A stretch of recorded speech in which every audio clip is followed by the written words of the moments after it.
빌립보서 강의 18번째 빌립보서 2장 17, 18절 말씀 같이 하겠습니다. 만일 너희 믿음의 재물과 봉사 위에 내가 나를 관제로 드릴지라도 나는 기뻐하고 너희 무리와 함께 기뻐하리니 이와 같이 너희도 기뻐하고 나와 함께 기뻐하라. 아멘. 1장 27절 말씀 우리가 다시 한번 본다면 빨간 글씨를 다시 한번 읽겠습니다. 오직 너희는 그리스도 복음에 합당하게 생활하라. 아멘. 여러분, 이것이 지금 바울이 빌립보서에서 계속 지금 강조하고 이게 전체 주제를 끌고 가고 있단 말이죠. 이거 놓치면 다 놓치는 거죠. 이게 뭡니까? 이게 바로 공동체가 하나 되는 거죠. 밑에 보시면 너희가 일심으로 서서 한 뜻으로 한 영으로 복음의 신앙을 위하여 협력하는 것, 이게 정말 중요한 거예요. 우리 기독교 신앙에 우리 그리스도인들에게 있어서 나 하나 구원받는 것, 이런 것들을 말하는 것이 아니라고 말씀을 드렸어요. 그것이 바로 12절 말씀에서 보시면 공동체 구원이에요. 어느 정도에 된다고요? 하나님의 심판대 앞에 서 있는 마음, 두렵고 떨리는 마음으로 자기의 구원을 이뤄가야 되는데, 이것은 바로 공동체 구원이라고 말할 수 있죠. 내내 강조하지만 우리 구원은 예수 그리스도로 말미암아 하나님 은혜로 나의 공로가 하나도 없이 우리가 구원받았어요. 우리가 구원받고 난 이후에 구원받은 모든 성도들은 공동체 구원을 위하여 애를 써야 됩니다. 바울이 빌립보 교회에 있을 때 계속 강조했다는 거죠. 내가 너희와 함께 있을 때에도 그렇게 가르쳤고, 내가 없을 때에도 바울의 원하는 것은 바로 이런 거예요. 이것은 5절 말씀에 단 하나밖에 없어요. 그리스도 예수의 마음을 품는 것밖에 없어요. 그래서 예수의 마음 품는 것이 무엇일까? 우리 지난주에 하나 보았죠? 14절이었습니다. 14절, 모든 일에 원망과 시비가 없이 하라. 모든 일을 불평하면서 다투면서 하지 마라 라는 거예요. 여러분, 그리스도 예수의 마음 품는 것 치고는 너무 간단하지 않습니까? 그래서 예수의 마음 품으면 주님께서 하신 것처럼 십자가를 지고 죽고 막 이래야 뭔가 굉장할 텐데, 지금 주님께서 우리에게 말씀하신 건 단 하나란 말이에요. 말. 바로 말입니다. 원망과 시비는 말이에요. 그렇게 말하지 말라는 거예요. 그래서 예수의 마음 품은 사람은 그딴 식으로 말하지 않는다는 거예요. 왜 원망과 시비가 있을까요? 특별히 교회 지도자에 대하여 원망과 시비가 왜 있을까요? 왜 불평하고 왜 다투냐, 이 말입니다. 잘했기 때문에, 잘못했기 때문에 그 마음이 아니죠. 그래서 예수의 마음이 없기 때문에 그런 거예요. 결국 우리는 자꾸 어떤 상황을 이야기하고 그리고 문제를 이야기하지만, 성경은 우리에게 확실하고 분명하게 점검하는 것은 그리스도 예수의 마음이 있느냐 없느냐라는 것을 이야기해요. 그렇지 않으면 공동체 구원은 이루기 어렵다는 겁니다.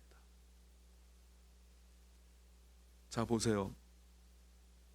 이것을 위하여 바울이 그리스도의 날에 자신을 자랑할 것이 있기를 소망하고 있어요. 만약에 너희가 이렇게 공동체 구원을 이루지 아니하면, 자기가 이렇게 고생하고 감옥에서 이렇게 고생하고 여러 가지 일들을 많이 겪고 했던 모든 것들, 너희가 공동체 구원을 이루도록 바울이 그렇게 가르쳤던 모든 것들이 주님 앞에서 헛된 것이 되고 마는 거예요. 자기의 모든 수고가, 헌신이 아무 소용도 없게 되고 마는 거예요. 그리스도 예수 앞에서 자기로 하여금 자랑할 것이 있기를 원한다라고 말합니다. 강조했죠. 주님 앞에서 어느 교회, 주님 다 아시지만 주님에게 하시죠. 빌립보에게 하시죠. 알지?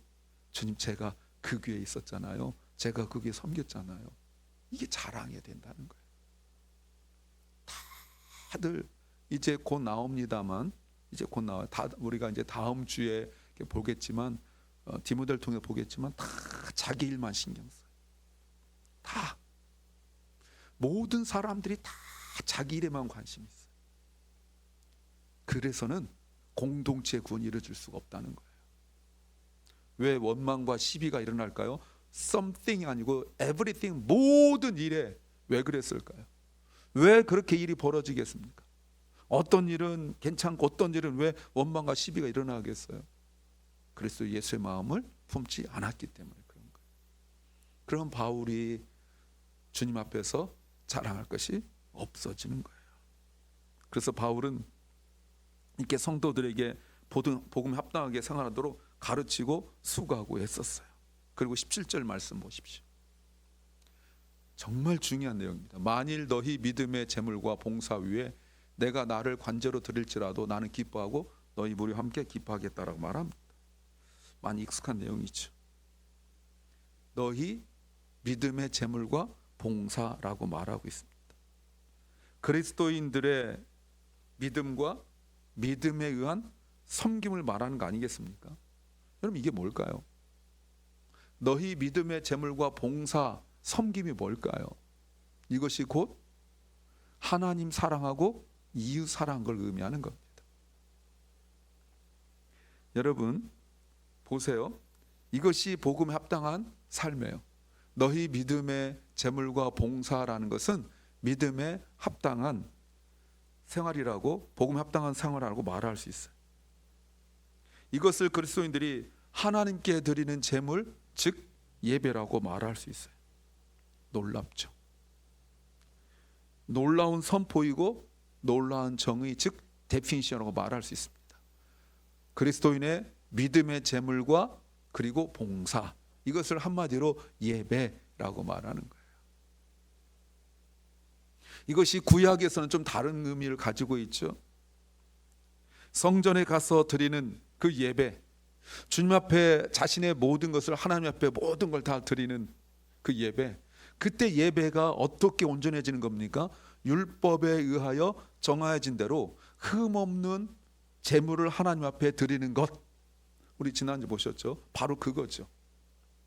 근데 우리 그리스도인들에게는 흠없이 하나님께 드리는 제사가 뭐냐면 믿음의 제물과 봉사, 섬김이라고 말할 수 있어요. 근데 그 핵심이 뭐라고요? 예배 핵심이 뭐예요? 하나님 사랑, 이웃 사랑이라고 말할 수 있는 것입니다. 다시 보세요. 바울이 지금 예배에 대해 정의하고 있는데 너희가 성전에 가서 드리는 그런 예배가 아니라는 겁니다. 성전에 가서 드린 예배만, 제사만 인정한 유대인들, 구약의 개념을 완전히 새롭게 하고 있어서 그 예배 개념이 우리가 이렇게 예배당에 와서 예배 드리는 것뿐만 아니라 우리의 모든 삶, 우리 믿음의 모든 삶까지도 다 주님 앞에 드리는 예배라는 거예요. 성도들의 믿음과 순종으로 하나님께 예배하는 것, 그것이 곧 너의 믿음의 제물과 봉사라고 말할 수 있어요. 그러므로 성전에서 모여서, 교회에 모여서 예배하는 것이 전부가 아니라 내가 실제 생활 속에서 어떻게 살아가느냐도 곧 예배라고 말할 수 있는 거죠. 그 어떻게 살아가느냐가 복음에 합당한 삶이에요. 그 어떻게 살아가느냐의 핵심이 뭐예요? 그리스도 예수의 마음 품는 거고, 그 그리스도 예수의 마음 품는 구체적 표현이 뭐예요? 그게 사랑이에요. 그 사랑으로 드러난 결과가 뭐예요? 일심, 한마음, 한뜻이에요. 이것을 하나님께서 받으신다라고 말할 수 있는 거죠. 그래서 우리 그리스도인들은 내가 구원받은 첫날부터 계속적으로 집중하고 애쓰고 수고하고 해야 될 것이 무엇이냐면 공동체 구원이에요. 이거 놓치면 신앙생활 헛것입니다. 내내 강조하지만 개인은 잘할 수 있어요. 웬만한 사람은 개인은 잘할 수 있어요. 조금 부족할 수 있지만 개인은 그래도 잘할 수 있어요. 남한테 해코지 안 하고 내가 크게 부딪히지 않고, 뭐 부딪힐 있으면 피하고, 그 정도는 어느 정도까지는 다 해요. 네, 우리야 뭐 서로 이렇게 부딪힐 도 있고 서로 이렇게 가까우니까 그러지만, 예를 들어서 규모가 훨씬 큰 데서는 안 보면 돼. 안 보면 되는 겁니다. 안 볼 수도 있고요, 넓으니까. 근데 그런 게 아니라는 거예요. 자, 보세요. 이렇게 복음에 합당하게 살아가는 것이 믿음의 제물과 봉사인데 이것이 복음에 합당한 생활이고 복음을 위하여 협력하는 것과 한마음 한뜻 한영이 되도록 서로 섬기는 거예요. 이렇게 드리는 제물과 봉사 위에 내가 나를 관제로 드린다 할지라도, 관제라고 말하고 있습니다. 그 영어 보면 poured out like a drink offering이라고 되어 있죠. 구약의 제사에서 짐승을 하나님께 드릴 때 마지막 순서로 그 제물 위에 포도주를 붓는 것을 의미해요. 바울이 여기서 한번 말하고 나중에 디모데후서에서 말합니다. 관제란 말을 해요. 그러면 바울이 많고 많은 단어 중에 왜 관제를 이야기할까? 마지막 그 제물, 그 동물의 그 시체 하나님께 드린 제물 위에다가 포도주 붓는 이야기를 왜 할까? 이게 굉장히 중요하죠. 두 가지 의미가 있어요. 하나는 만약에 공동체 구원, 즉 공동체가 하나 되는 일을 하나 되는 것에 도움이 된다면 나 하나 희생하는 것 아깝지 않다라고 말해요. 오히려 나는 기뻐하고 너희 무리와 함께 기뻐할 거다라고 말합니다. 그게 기쁘대. 자기 희생을 강조하여서 야 나는 이 정도 희생한데 넌 아무것도 안 할 거야? 지금 그렇게 조건부로 말하는 것이 아니에요. 그런데 사실은 이 관제라는 단어가 조금 더 심각한 의미가 있어요. 바울의 상황입니다. 바울이 지금 로마 감옥에 있잖아요. 그런데 우리가 이미 1장에서 보셨지만 바울이 죽음이라는 단어를 이미 얘기했었습니다. 죽는 게 되게 유익하다 이 정도 얘기했었어요. 바울은 어쩌면 자기가 감옥에서 못 나갈 수 있다는 걸 알아요. 물론 나중에 나오긴 하지만 지금 상황이 그렇다 이 말입니다. 그래서 바울이 로마 감옥에서 살아나지 못하면 죽임을 당해야 되는데 로마인들은 로마인이기 때문에 죽일 때 그 고통을 짧게 해주려고 목을 늘어뜨려서 이런 동그란 그 돌 위에다가 놓고 목을 쳐서 죽였어요. 빨리 고통을 없애주려고. 그렇지 않은 이방 민족이나 아니면 국가에 거역한 이런 다른 사람들은 예수님처럼 십자가에 못 박아 죽여서 오랫동안 고통을 주고 죽였어요. 잔인하죠. 근데 바울이 지금 그 얘기하는 거예요. 내가 목이 잘려서 순교할 때 품어나오는 피가, 이 피가 마치 구약 제사의 마지막 제물의 마지막 포도주 붓는 것처럼 자기 피가 그렇게 너희 공동체의 구원을 위하여 쓰임 받는다면 나는 기쁘다는 거예요. 억울하지 않다는 거예요. 억울할 것 같은데 얼마나 억울할까. 분통 터져야 되는데 지금 그 얘기는 한마디도 안 해요. 자신의 죽음에 대한 억울함과 자신의 그 상황에 대한 어떤 막 처절함 이런 것보다는 공동체 구원을 위하여 자기 몸이 드려지는 것에 대하여 오히려 자기도 기뻐하고 함께 기뻐해달라고 말하고 있어요. 그리고 18절 보세요. 이와 같이 너희도 기뻐하고 나와 함께 기뻐하라. 지금 17절 하반절이 거의 반복하여 이야기하죠. 이 말의 의미가 뭡니까? 바울이 만약에 순교당하여 죽는다 할지라도 이것은 비참하고 안타까운 죽음이 아니라 나의 죽음이 공동체가 하나 되어지는 공동체의 구원을 위하여 쓰임받기를 원하고 있는 거예요. 그게 바울이 기쁘대요. 그러면서 빌립보 교회도 함께 기뻐하기를 소망하고 있어요. 그렇다면 여기서 이런 질문이 생기죠. 그렇다면 그 제사를 드리는 사람, 그 제사를 집례하는 제사장이 누구일까요? 빌립보 교회죠. 구약의 제사장 아닙니다.